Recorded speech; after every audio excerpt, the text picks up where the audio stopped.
What is the most valuable contribution that a member of the open source committee can make to the open source committee?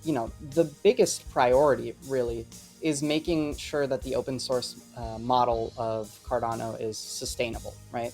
Making sure all the projects are sustainable, making sure that tooling itself is sustainable, that things have engagement, that you don't have code with a lack of eyes on it. So I think that is by far the number one priority. What guidance would you offer to someone thinking about applying for the open source committee? What guidance I would recommend to any aspiring open source committee members is, first of all, please go ahead and do. I'm always glad to see more engagement in the Cardano open source ecosystem and to see people give things their best shot. I would say that one particular piece of information that is important to keep in mind as you apply is the substantial time commitment to the open source committee that you'd have to make. Now, it's not a full-time role or anything, but I think it is important to consider that you have time periodically throughout the week to be contributing, because Cardano is a large ecosystem,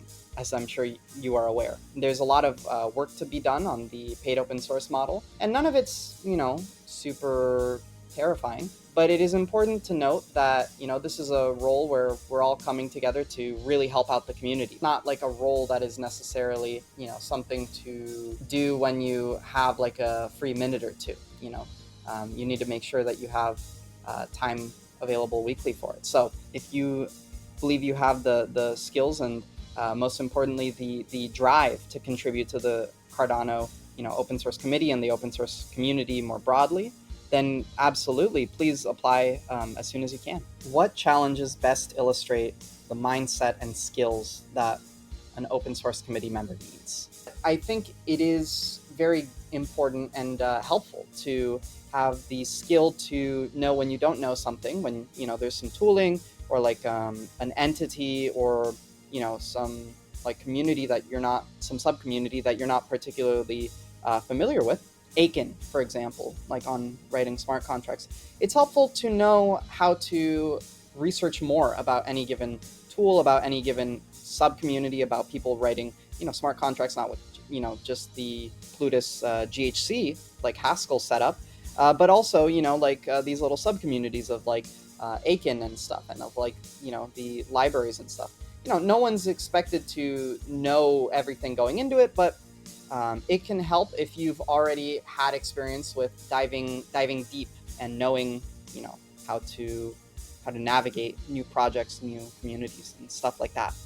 What achievements or contributions are you most proud of during your time on the open source committee? The thing that I'm most proud of is the focus on the paid open source model that we've had. So, the open source committee does several things. It has several community functions. And of course, it can evolve in, a myriad of different ways, in accordance with the charter.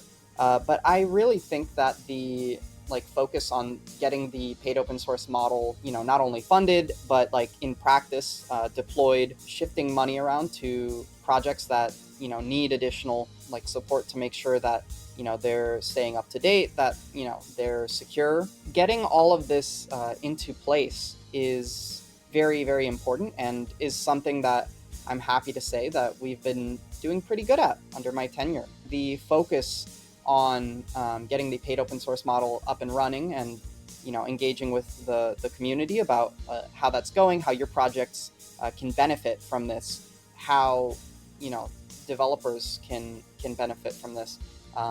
I think that's something that has really paid off and has translated into very concrete results. And I think we're only going to see more of the results now that we have stuff like the maintainer-retainer program getting started, now that we have our developer advocates selected. I'm very proud of what we've done on the paid open source model, and I'm very excited to see it continue to have impact.